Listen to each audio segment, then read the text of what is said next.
This is the true story of Bernard, a Black American boy who used to shine shoes. Even as a child, he believed that one day he would become very rich. But in America at that time, there was deep discrimination between black and white people.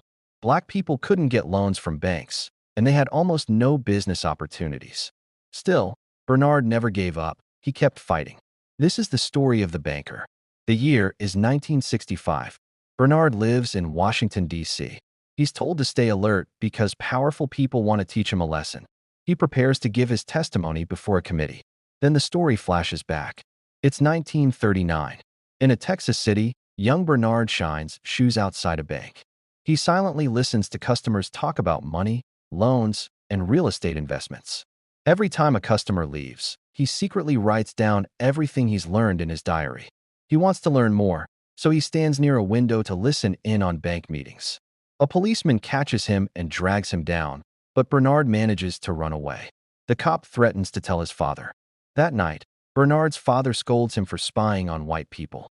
He warns him that black people are punished severely for even smaller things. This was the era when white people oppressed black people. But when his father sees his diary, he admits Bernard is brilliant. Still, he warns, white people will never let you earn money. But Bernard is stubborn. He swears he will become a very rich man one day. Fast forward to 1964. Bernard is now a grown man, married to Eunice, with a young son. At a family visit, Eunice's uncle tells him about a plane company hiring black workers, but Bernard refuses. He says he wants to make money through property and real estate. His real plan is to own buildings and earn rent. But right now his family lives in a small room owned by Eunice's uncle, so the uncle gets angry and accuses Bernard of being lazy. After dinner, Eunice tells her uncle that Bernard is a genius and will fix everything soon. She trusts him completely. That night, Bernard promises her that soon he'll take her out of this small room and into a big house. The next day, Bernard drives Eunice's cousin Tony to work. Tony's friend Matt compliments the car and assumes Bernard is rich. Tony tells him he owns buildings. Later, Bernard spends time in a white neighborhood, studying the condition and prices of many buildings. He finds one he likes and tells his wife he's found a great building. But after buying it, he won't have money left for repairs, so he needs a partner. Eunice takes him to meet her former employer, Joe. But after meeting Joe, Bernard feels Joe isn't serious. He jokes about everything. So Bernard leaves without even telling Joe his business idea. As they walk out, Bernard sees the city's governor arriving to visit Joe, who is his friend. That's impressive, but it's not enough for Bernard. Sometime later, he meets Patrick, the owner of the building he wants to buy. Bernard asks to buy it, and he needs a $10,000 loan from Patrick for repairs after the purchase. Patrick hesitates, quoting some financial reasons, but Bernard spots calculation mistakes and corrects them instantly. Patrick is deeply impressed, but still won't lend the money.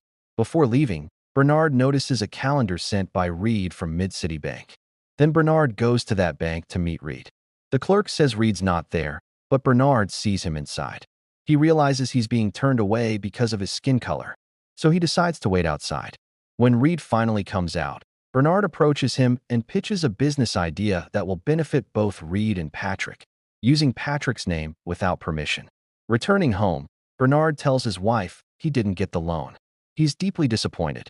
Just then Patrick calls, furious that Bernard used his name. He asks, "Do you think what you did was right according to business rules?" Bernard answers firmly, "Yes." Patrick is pleased. He respects people who break old rules, just like him. So he announces that Bernard can come to the bank in the morning and take the loan. Patrick will be his guarantor. Bernard is overjoyed. To celebrate, he takes his wife to a club where Joe teases him again, making Bernard dislike him even more. The next day, Bernard and Tony start repairing the building.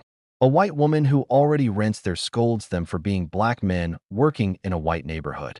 Bernard explains he's the new owner, but she doesn't believe him. Soon Matt shows up to help. Bernard asks, "Are you comfortable working for a black man?" In those days, white men never worked under black men. Matt replies that he works only for money. All three start working. Two policemen soon arrive, saying the white woman complained about black workers. Bernard shows the ownership papers, and the police leave. After repairs, Bernard moves into an apartment in the building, and the white woman immediately moves out. She refuses to live next to a black man. Within days, more black families move in, filling the whole building with paying tenants. Patrick is highly impressed and asks Bernard to become his business partner. Bernard will choose the buildings, and Patrick, being white, will be the public face of the business to avoid discrimination. They shake hands and become 50-50 partners. In the following weeks, they buy many properties and business booms.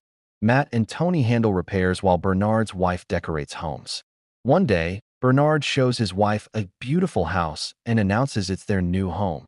He has bought a house for his family. Then tragedy strikes. Patrick is found dead in his bed. After the funeral, Patrick's widow says she wants to end the business and offers Bernard only 25% of the money. Bernard protests that his share should be 50%, but his name was never on any paperwork. A lawyer tells him he needs a witness to prove his partnership. Bernard approaches Reed at the bank for help, but Reed refuses to meet him. On the way out, Bernard notices a notice that the bank needs a bigger space. Soon the current bank building will be vacated. With this idea, Bernard goes to Joe. He explains they can buy the bank's building. That way, any bank that wants to rent the space won't be able to refuse them loans in the future. This means they can buy more and more new properties. Joe loves the idea, but knows that no white person will sell a bank building to black men. So they bring in Matt to become the new white face of the business. Matt hesitates. He knows nothing about real estate. But later, at a restaurant, a waitress is impressed when Matt mentions a huge real estate opportunity, and Matt starts believing he should do it. He accepts the proposal. First, they train Matt. Step 1. Look and talk like a rich white man. He learns golf, table manners, and how to behave in high society. Soon they meet a banker named Donald, who agrees to a $2 million loan. Bernard assures him they'll buy the building at a low price. Meanwhile, Matt struggles with math, but after weeks of hard work, he masters both golf and calculations, astonishing everyone. When Matt is ready, the next step is to meet Charles, the owner of the bank building, who plays golf at an exclusive club. Joe pulls some strings and gets Matt in as a guest, with Joe acting as his driver to make Matt look even richer. Matt's golf skills impress everyone, and he arranges a meeting with Charles. Joe and Bernard train him for a week. In the meeting, Matt answers all questions perfectly, pretending to calculate figures on the spot, though he had them memorized. Charles agrees to sell the building. They celebrate and set up their new office. Now their business explodes. They get all the loans they need, buy impressive properties in top areas, and Matt, now wealthy, marries the waitress. Within months, the three become the biggest real estate dealers in the state and even meet the president. Years later, in 1963, Bernard returns to Texas with his family. His father is filled with pride. But the ugly face of segregation is still there, separate water fountains for black and white people, and a black shoeshine boy even refuses to shine Bernard's shoes because he's black. Bernard visits the bank where he first learned about business, and a new idea is born. Back in Los Angeles, Bernard tells Joe he wants to buy that Texas bank. Joe argues that running a bank is extremely difficult, and Texas won't accept a black owner. Bernard says they'll use Matt again. He knows that many black people there can't get loans, so the potential is huge. After a long argument, Joe agrees, calling it a dangerous plan. With Donald's help, they buy the bank, although the previous owner's son, Robert, still holds a 20% stake.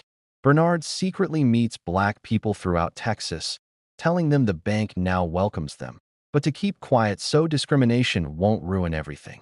He and Matt start issuing loans to many black families. The business quietly flourishes. But after 3 months, Robert gets suspicious. Where are all these new customers coming from? He follows Matt, photographs him talking to Bernard, and discovers the truth. That night, Matt's wife complains Matt is a partner, but still only gets a salary. The next day, Robert arrives at Bernard's house, where Joe and Matt are present. He tells them he doesn't care that they lend to black people, but he's afraid that if local white people find out, the bank will be shut down. He shows them a government investigation letter. Many loans were given without full documentation. An official inquiry will happen within 1 month.